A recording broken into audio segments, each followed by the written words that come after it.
Welcome back to Leveling Up. My name is Ariel and I'm your host. Welcome to episode 3. I can't believe we're making it here. We're just trucking along. Episode 1, 2, and now 3. So if you've been with me all along since the beginning of my journey, the entire 3 episodes that we have thus far, thank you. If you're just joining us or just joining me, I want to welcome you to my journey where we talk about life, fitness, health, wellness, all sorts of awesome things. And really the whole idea is that here we learn how to do life better.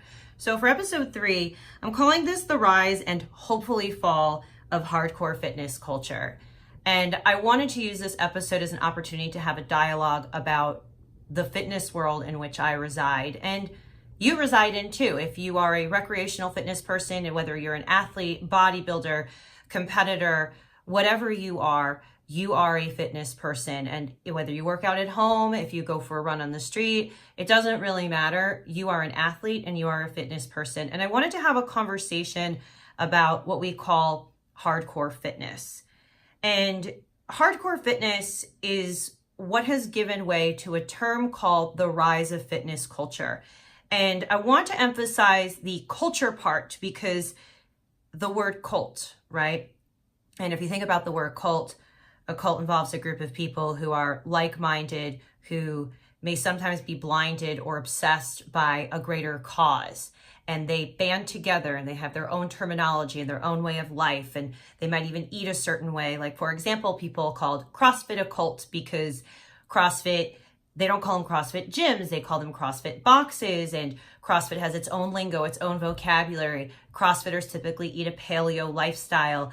So there's this whole concept that it's an all-encompassing lifestyle. So I'm going to emphasize the word cult when I talk about this fitness culture because there's this push going on, not just here in Los Angeles, but all over the United States to be more active, which in turn then gives way to dieting. So now we have this lifestyle of living and breathing, but also the way that we are eating. And in this cult, people push each other to become more active. They egg each other on, they encourage them, they compare themselves with one another to take more classes, to spend more time in the gym, and they challenge each other. Like, who can do more cardio and whose workouts were more difficult and how many workouts did you do today and what are you going to do tomorrow? What are you eating?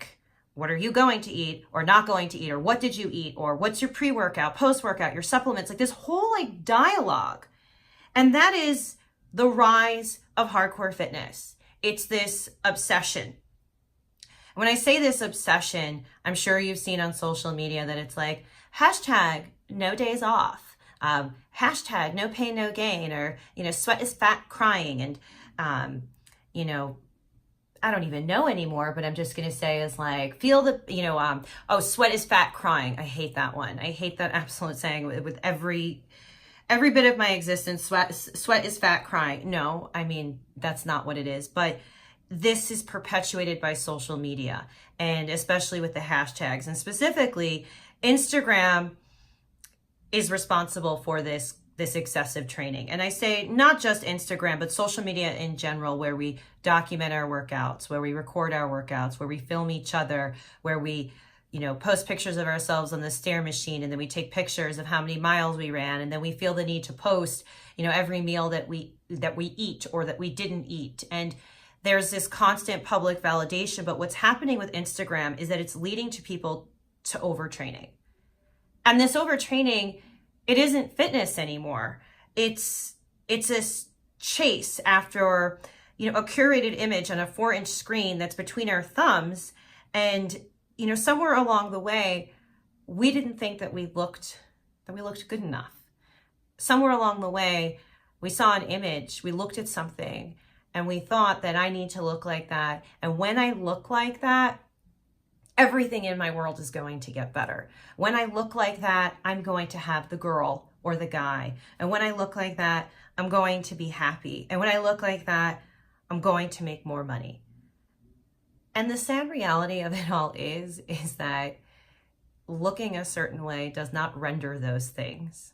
People who love you, if you were to ask them, don't love you for what's on the outside. They love you for what's on the inside. So I really want to continue to remind everyone that's listening is that you are perfect in this very moment. This is where you are supposed to be. And it's okay if you want to evolve and you want to level up and you want to rise, but it's not okay to allow social media to feed into this obsession with ourselves, this endless thirst to have what others have or to want what others have. And we think that what we have isn't enough or it isn't desirable. And we seem to think that what's on that screen, that dream body, that perfect man, that perfect woman, or that tasty, healthy food, or the best gym, or that workout, that it feeds into this element of shame that like what we have isn't good enough. Well, I don't work out at that gym, so I guess then I'm not doing it right. Or I don't have those workout pants, so I guess then I could work out better if I had better quality pants. Or, you know, look at this person who's traveling. For example, there's a viral video of a gym. It's called the Jungle Gym in Tulum in Mexico.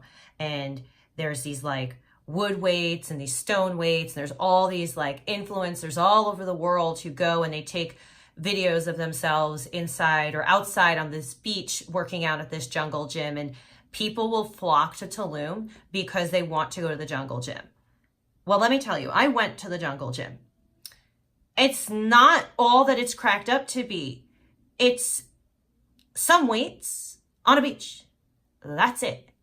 Yet somehow we look at that and we want it because someone else says it's cool. And what I want to continue to discuss throughout the course of this episode is that we feel like what we have isn't good enough or somehow it isn't valuable. And instead of feeling proud of ourselves and celebrating what we've achieved, you know, we're left feeling empty because it, air quotes again, for those of you that aren't watching on YouTube, it is never good enough.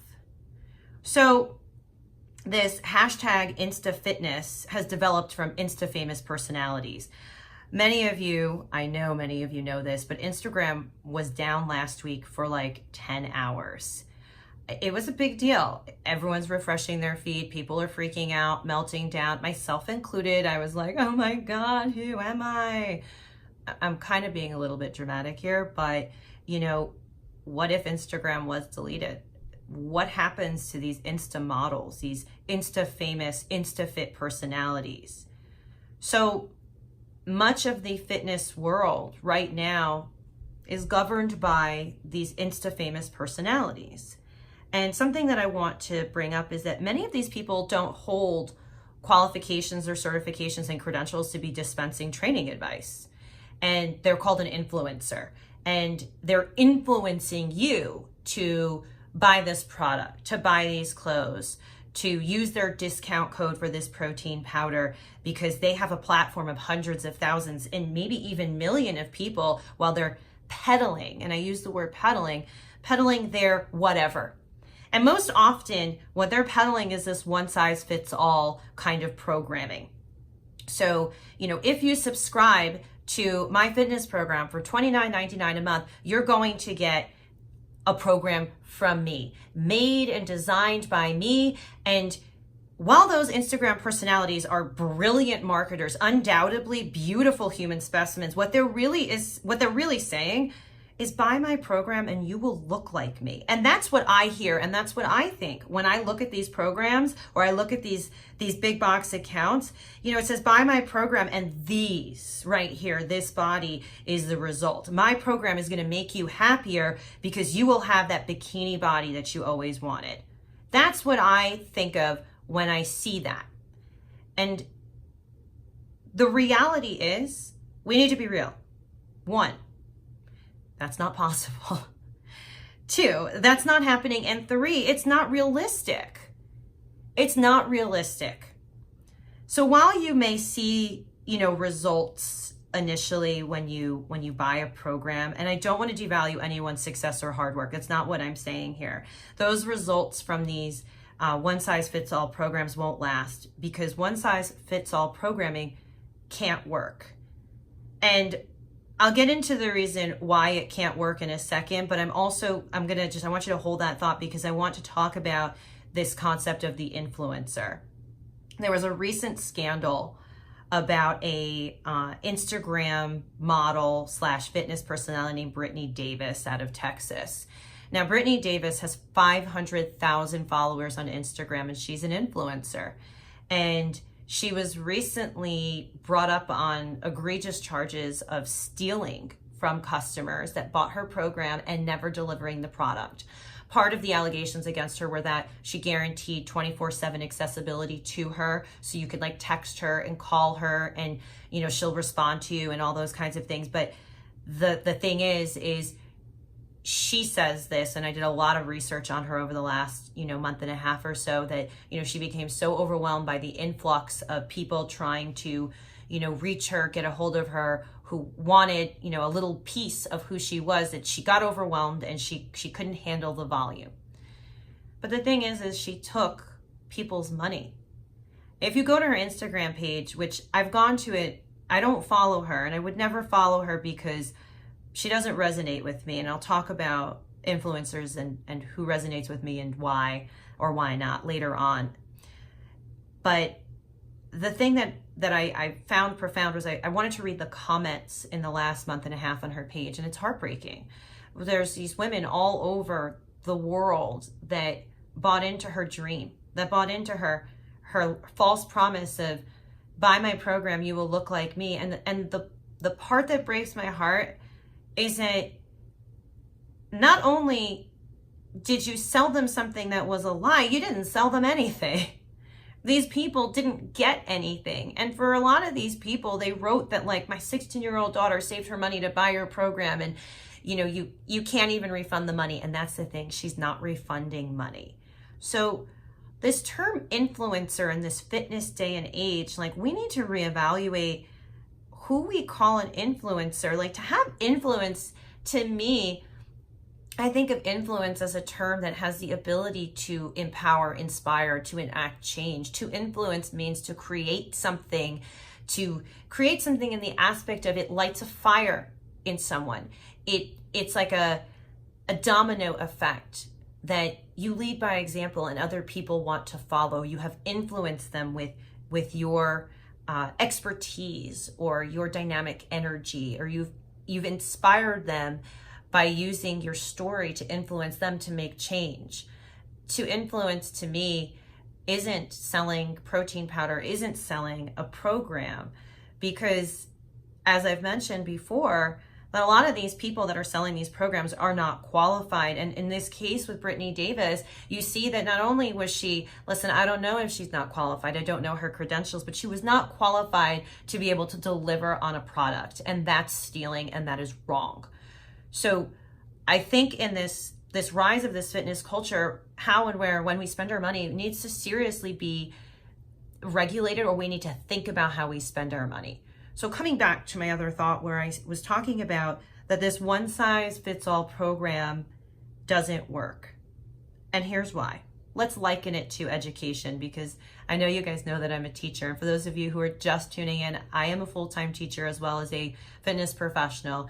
And in education, we know that every student learns through different modality. Plain and simple. You know this. Think about yourself.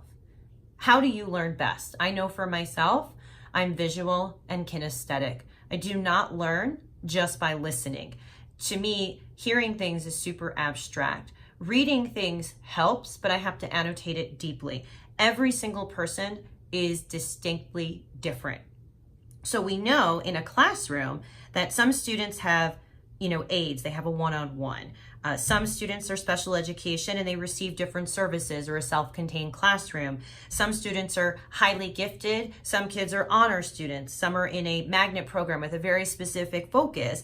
Some learn, like I mentioned, by doing, hence kinesthetic, getting up and moving. That's why we have some of our kids that have a, strong athletic leaning, our athletes, right? And then we have also our artists, people who are much more visual like myself. And there are people who learn by listening. Some people who learn just by seeing.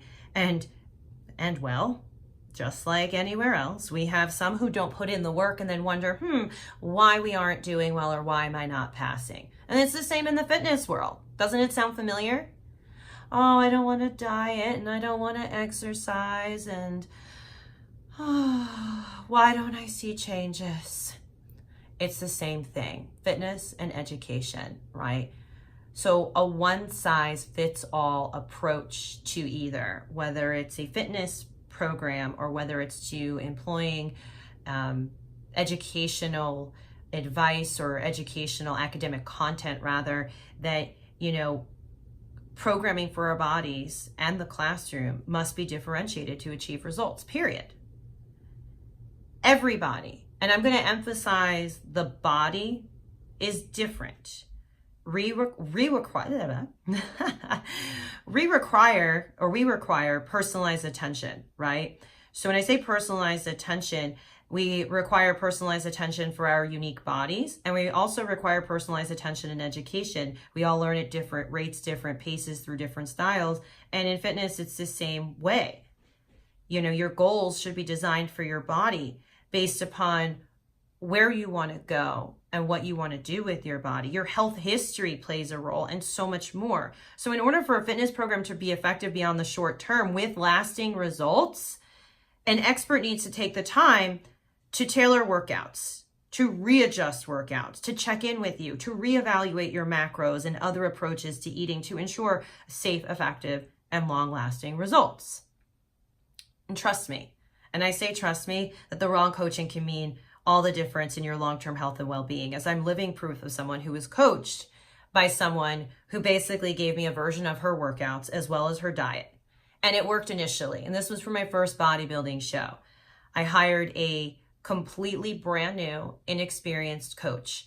I didn't have the money to pay for someone who is highly qualified, because great bodybuilding coaches will cost you hundreds of dollars a month. And as being someone who is new, brand new to the sport, my husband and I thought, okay, well, here's an opportunity to hire someone who's new, give them a shot, and, we'll go from there because it's more financially feasible for us. So this woman, who was also a figure competitor, met with me for lunch, and she said, okay, and this was in like April, May-ish.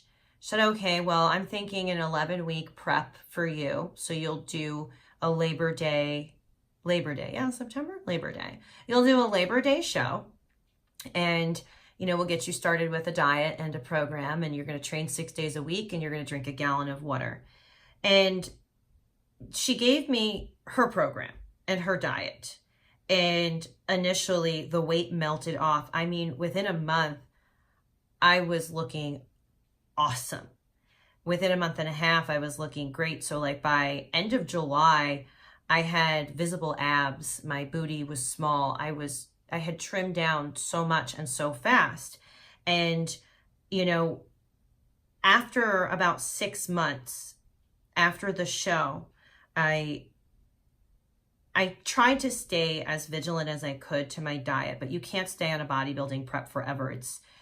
It's torture, first of all, and also it's not realistic. And I did not have proper guidance to reverse diet either.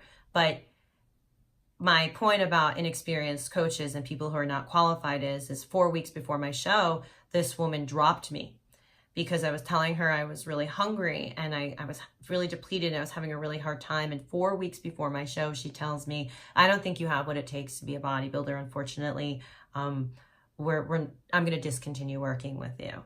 So she dropped me 4 weeks before my very first show, and I was clueless. And thankfully, so many people in my community via social media, I guess irony of irony, stepped up to help me. But about 6 months after, because I did not have someone with the proper expertise to take me through a prep that was healthy for my body, I was way too heavy, way too fatty, and did not have enough muscle to go into an 11-week prep. People who do 11 and 12-week preps are highly seasoned athletes that are much leaner than I am. And I typically naturally err on a more fatty side. So an 11-week prep time for me was aggressive. So it damaged me. It damaged my body. I suffer from severe metabolic damage as a result. And the results were not immediate. So about 6, 8, 9 months after, the weight slowly started to come back. And no matter how much I restricted myself, no matter how hard I worked, no matter the intensity of my workouts, no matter who even attempted to help me over the last year and a half of my life, all I have done is try to rectify the damage. And I firmly believe that had I have worked with someone initially who put me on a safe prep where I was cutting weight over a long period of time or even building muscle, I really should have been on about a year-long worth of prep.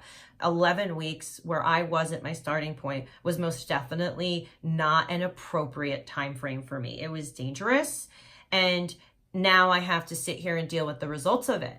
So, I implore you, please, to do your research when you're on social media and you're looking at these people and you're buying their programs, or you're supporting them. When you buy a program, you're voting. You're saying, I like you and I like what you're doing, but do your due diligence. I would hate for anyone to ever end up like me. So what I want to talk about is a $29 subscription program from Instagram.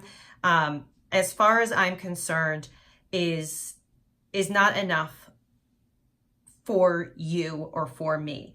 And it's not even about the program per se. It's what happens from this hardcore fitness culture. So this hardcore fitness culture it goes so much more than, and it's so much more damaging than any cheap workout or diet could ever be. I want us to think about how we feel when we scroll through our newsfeed on Instagram. Like, what kind of emotions do you associate as you're thumbing up and you're double tapping?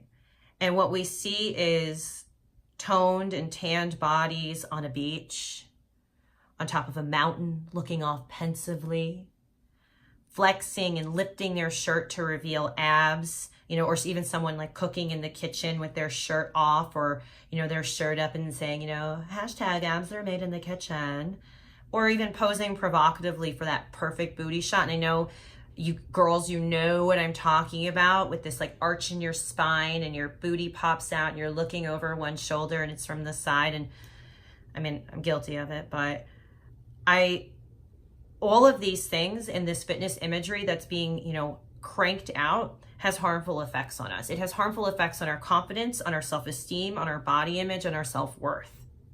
So I don't know about you, but as far as I'm concerned, this imagery is the opposite side of fitness. I see fitness as, body inclusivity, not exclusivity. And I'm starting to feel like the world that we're living in is that fitness has become an extreme sport. The sport of looking a certain way is what we're focusing on right now. And that's not fitness.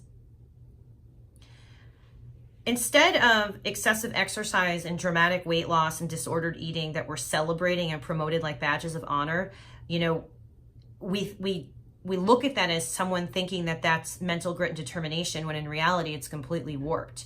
We look at these people who are like, writing on social media that they woke up today at 5 a.m. and they did 60 minutes on the stair stepper, and then they lifted. And then they went to work and came back to the gym, and then they, did cardio and lifted again. And we're heralding that it's like, a crowning achievement of mankind. And that's not a crowning achievement of mankind. It's an obsession, and it's an unhealthy obsession. And for me, I've had to really work really hard over the last couple of years since my bodybuilding show, as my weight started to increase and as my body started to change. And for those of you that are watching on YouTube, you can see my face is starting to change because I'm emotional about it. The first order of business for me was to unfollow these big box accounts. These accounts that I looked at and had a visceral reaction to, where I would almost seize up and my shoulders would cave in around me, and I wasn't feeling good about myself. I looked at these women and I hated who I was. I was filled with shame. And if I'm being completely honest, I even have some of these feelings with people who I'm friends with. And I'm gonna again use friends, but maybe even people on the periphery of my life. And I'm gonna say, for anyone who is struggling with body image, part of regaining back your sense of self is first and foremost unfollowing people who evoke negative emotions. Plain and simple. Not just aesthetically. Bad juju all around. Fill your feed with optimism and positivity and people who lift you up and people who you want to be around. But I got to tell you, the last thing that you want to do is go ahead and consciously surround yourself with people that evoke from you a negative feeling and emotion. So there's a very famous Instagram trainer out of Australia, and I'm not going to use her name because my job here isn't, at least how I feel, I'm not here to like blast anyone or hurt anyone, but I'm using this person to share a story. She has this program that's called BBG, and it's her, bikini body guide. She has 11.2 million followers, and I had to write that down because I didn't know how many followers she had, and I didn't know what her program was. I knew she had a program, but I didn't know what it stood for.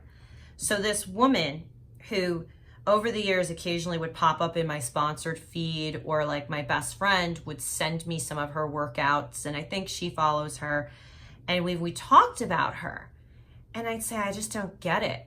I don't get it. First of all, she doesn't resonate with me physically, but I just don't get how millions and millions and millions of people could subscribe to this, because I don't understand it. But I'm getting to my point.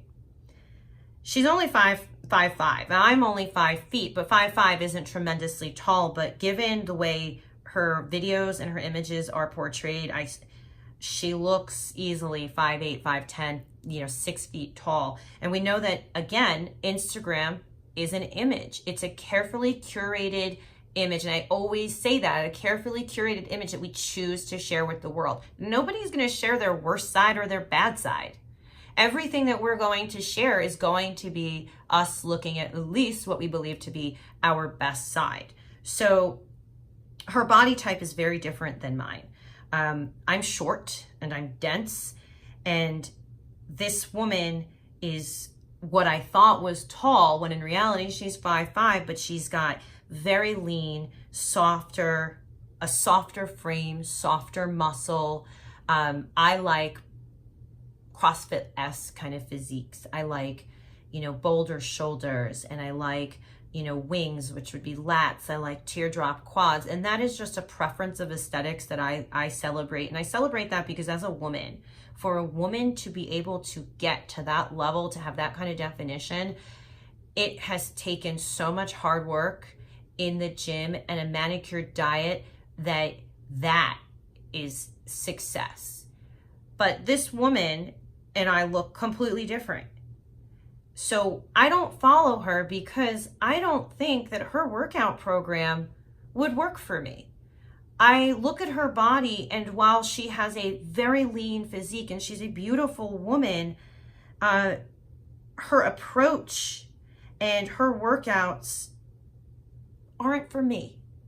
Yet millions and millions of people are buying it, but I'm willing to bet that her program probably wouldn't work for me because my body needs a different type of fitness, precisely because we are different people. And that doesn't devalue what she does and who she is, because she's clearly built an empire. But what I'm telling you, everyone that's listening, male, female, however you identify as a gender, is that if someone on social media doesn't make you feel good about yourself and you don't feel good while looking at that account, don't look at it. Plain and simple. Now, evidently by her 11.2 million followers and her, fellow famous IG compatriots, my issue isn't with her. It's not a personal thing. It's a general thing. And the general thing is, and I'm going to read this because I wrote it down and I want to share it, is that she had posted back in April a tightly cropped photo of herself where it was her lying down, this Instagram person in Australia. Her shirt was up, revealing shredded, tanned abdominals with a smile on her face. And the caption read, "Remember that your journey is your journey and not anyone else's. Don't ever compare yourself to anyone else, not the girl in the magazine, not the girl on Instagram, not your friends, not even me. I've got to tell you, it's a lovely sentiment, but I'm sorry, it just feels empty to me. You can promote positivity without the abdominal shot. You can, as a matter of fact, have inspirational words to post, but why do you need the abs? And I've got to say is that photo simply makes me feel bad about myself. Her messaging is fine. I think it's beautiful, but it just feels trite. It feels cheap to me. And I've got to tell you, I have zero tolerance for bullshit captions like that. Bullshit. What do your abdominals have anything to do with, journey? I've talked about this before, but a large portion of people who have abs, you've worked for it, awesome. But there are a lot of people who have abs because it's just their genetic coding and they have low body fat naturally. I do not have a naturally low body fat. My husband has a naturally low body fat percentage, and it's much easier for him to lose weight than it is for me. And it's much easier for my husband to have abs if he wanted to have abs. We're all different, and that's the beautiful thing. But I have got to say that I think that taking a photo of your abs with this hashtag, find your own motivation is grandstanding, it's bragging, and it's boasting. That's what it is. And it doesn't inspire me. And my journey isn't your journey. And I want to say why, my journey isn't these people's journey or anyone else's journey. So I've had 4 knee surgeries, and I haven't spoken about this up until this point in my podcast. 4 knee surgeries. I've had my ACL, MCL, and meniscus done multiple times. I blew out my first knee when I was 17, turning 18 in high school. That was my left knee. My right knee I blew out my first year in college, and then I blew it out again in my second year of college. And then I had it operated on again about 3 or 4 years ago. I have trained, competed, and placed in my first and likely only bodybuilding show of my life. And I say likely my only bodybuilding show because of the metabolic damage that I have suffered as a result of my first show. I don't think I'm ever going to be able to compete again, and that's okay. But I've also competed as a power lifter. I also have CrossFitted, and I'm proud to say that last year I competed and completed my very first CrossFit Open, and I had RX'd all the workouts. Now, for those of you who CrossFit and you do the Open, RX is a term that I'm going to use lightly because as long as you do the workout as prescribed, whether you finish or not is moot. It's that you still just did the workout as prescribed. But my metabolic damage as a result of yo-yo dieting and my inability to shed fat is a result of overtraining. It's a result, and it's really emotional for me because I did this to myself. I've also had bad advice and I've worked with bad people, but it's because of a toxic mindset. And it's neither here nor there. And that toxic mindset gets perpetuated by what we see, what these images are being pumped into our lives via social media. So no, I'm not that girl in the magazine. And I don't have 11.2 million followers on Instagram. And I have friends that are way more fit and more fit looking and don't work nearly as hard as I do. And does it suck? Yeah, but I'm a fighter, I'm a survivor, and I'm a warrior. I'm mentally tough, and I can rise up and beyond this. And not always, but usually I can, and many people cannot. Many people look at the photos on social media and on these influencers' accounts, and they feel discouraged. And I say, I can sometimes and not always look at these people's accounts and disconnect, but most people can't. Most people look at these accounts and they start to go into this negative dialogue for themselves. So coming back to this same post I was referencing with the tightly cropped photo and the abdominals is in April 2008, this influencer posted that photo. And here were some of the comments that people had wrote.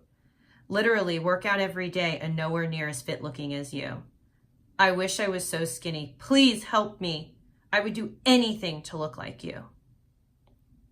I have got to say that reading those things really hurts me.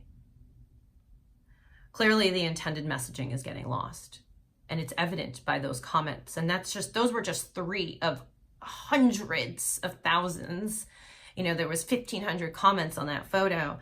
The messaging is clearly lost. So why the abs? Why not post a picture of you smiling or reading a book, or for God's sake, in a field with poppies, like every other SoCal influencer is doing right now? For those of you who don't know what I'm talking about, here in Southern California, we have a poppy super bloom of wildflowers, and people are flocking to these preserves and these parks and these hikes to go take photos of themselves, like, crouched in a bed of flowers with a hat on, and then writing some inspirational quote about life. And, just, if you're going to do that, please, please, please do not trample the flowers, because this is a preserve. And if you destroy the flowers for the sake of a photo to get a double tap, aka a like, you're ruining it for other people. But I was kind of being sarcastic there. But again, I'm going to continue to say is like, why the abs? What do the abs have to do with trying to motivate and inspire people? It's extrinsic motivation. And extrinsic motivation is a low form of long-term results when it comes to motivation. Like I had said earlier, so you get the abs, then what happens? You're not going to magically make more money because you have the abs. You're not going to all of a sudden find love because you have the abs. You're not going to get the recognition that you're craving from maybe your family, from your spouse, or from your friends, or from your boss, all because you have abs. So I don't know. Maybe I don't get it, and I don't think it's me. And I do know that I'm an outlier in a world, in an industry that says that, if I wake up and I do fasted cardio and then I lift and come back to the gym, like I was mentioning before, that, that somehow my self-worth is toggled to that, and it's not. My self-worth is not toggled to how I look.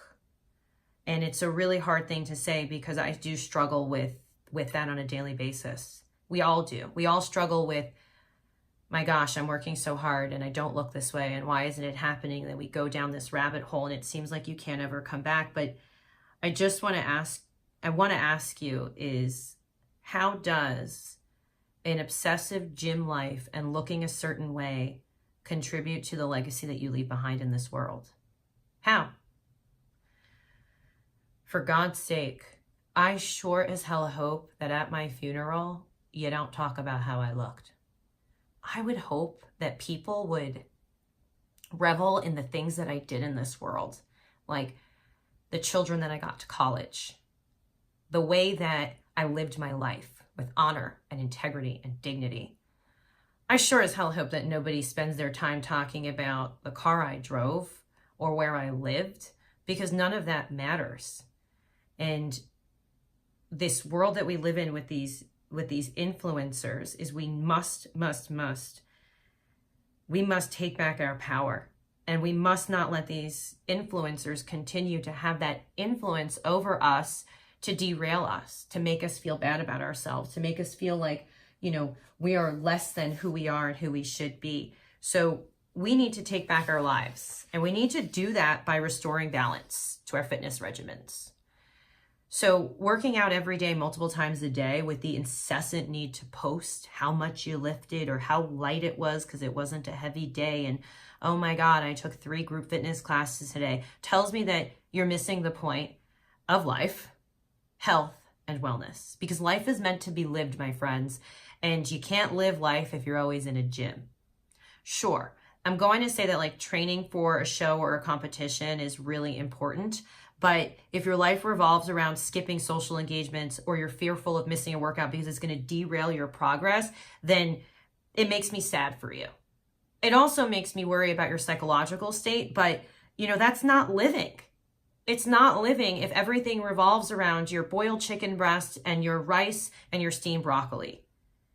It doesn't make you tough, and it doesn't make you strong for that kind of obsession and that restraint. As a matter of fact, I'm going to be so bold as to say it makes you dumb. And I'm not going to apologize for that. I'm not going to apologize for saying that you are potentially causing your body irreparable damage.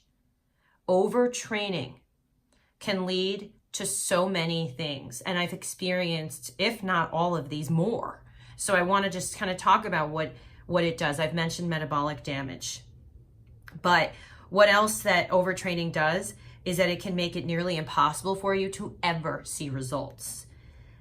Regardless of, and I say ever see results regardless of your diet and your fitness level. Overtraining also leads to injuries.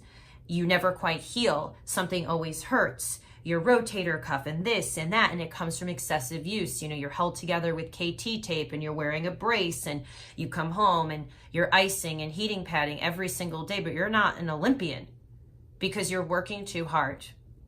You're not giving your body the time that it needs to repair itself.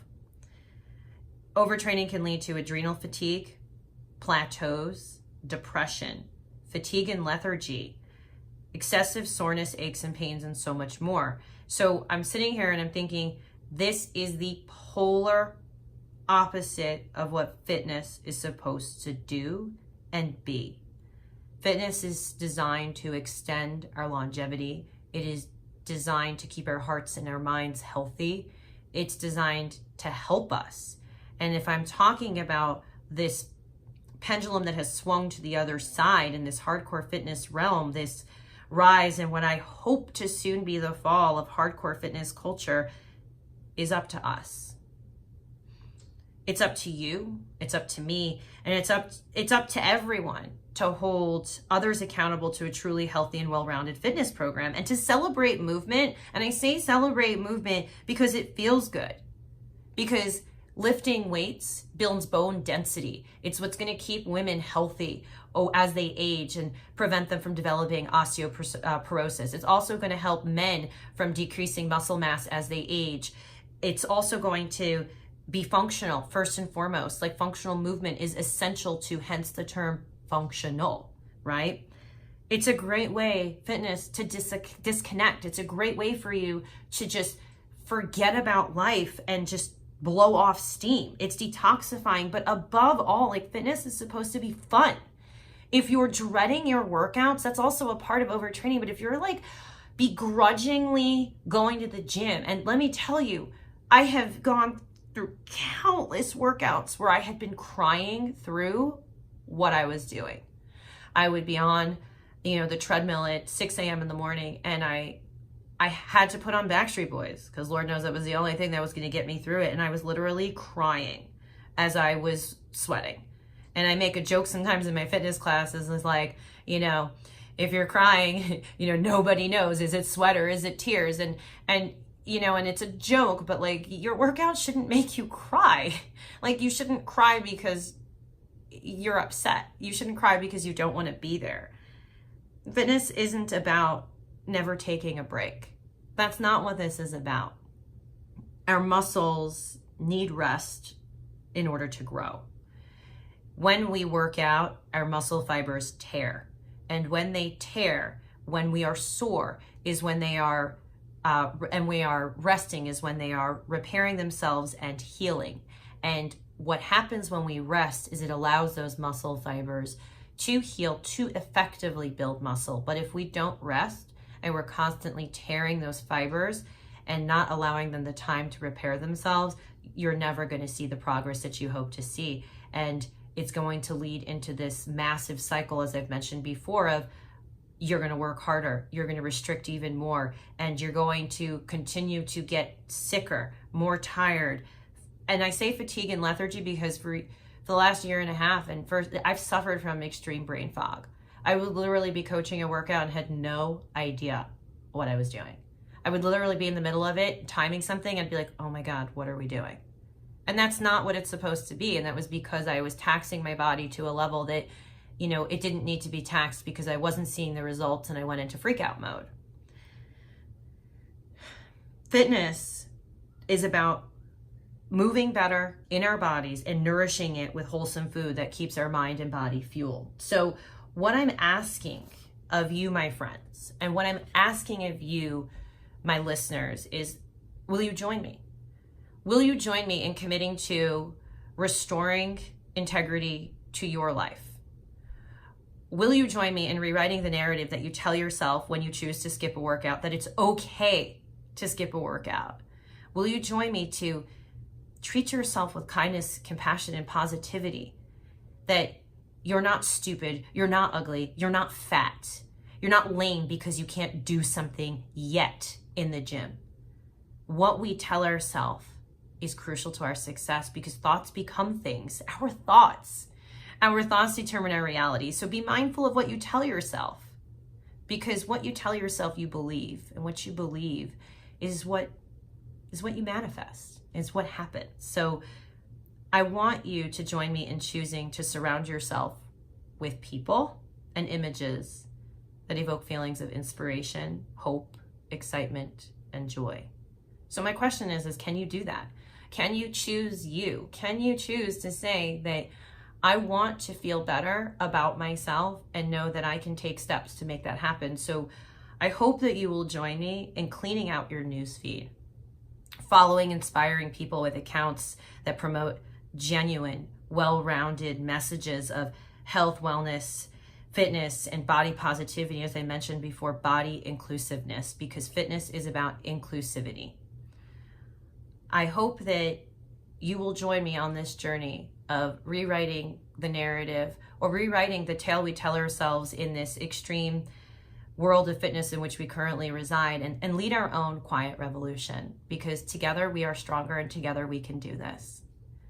Thank you guys so much for listening to my third episode of Leveling Up. If you enjoyed what you listened to, please make sure that you share on all of your social media channels. I am located on pretty much like every channel, so I hope that you can pass along what we are doing together with other people. But like, subscribe, rate, all of those wonderful things, and find me, ironically enough, on Instagram at Ariel_Miller. Thank you so much, and together we do life better. Mwah!